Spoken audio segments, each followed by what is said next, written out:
এরকম একদিন, 2 দিন, 3 দিন নয়, টানা 15 দিন আল্লাহর হাবিব সাল্লাল্লাহু আলাইহি ওয়াসাল্লামের প্রশ্নগুলোর উত্তর করতে পারেন নাই।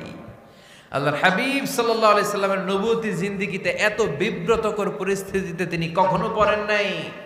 ইহুদিরা প্রতিদিন এসে হট্টগোল করে আর মক্কায় রটনা ছড়ায়, দেখো এই লোকটা যদি সত্যিই নবী হতো তাহলে তো উত্তর করতে পারতো, ঠিক কি না? যেহেতু উত্তর করতে পারে না, আসলে সে আসল নবী নয়, সে ভণ্ড নবী, মিথ্যা নবী। পড়েন না আউযুবিল্লাহ। 15 দিন পর আল্লাহ আয়াত নাযিল করলেন, ওয়ালা তাকুলান্না লিশাইইন ইন্নী ফাইলুন যালিকা গাদা ইল্লা আইয়াশা আল্লাহ। ও নবী, ভবিষ্যতের ব্যাপারে সামনে থেকে যখন আপনি ওয়াদা দিবেন, ওয়াদা দেওয়ার সময় ইনশাআল্লাহ শব্দটা মিলিয়ে দিবেন। সুবহানাল্লাহ পড়েন।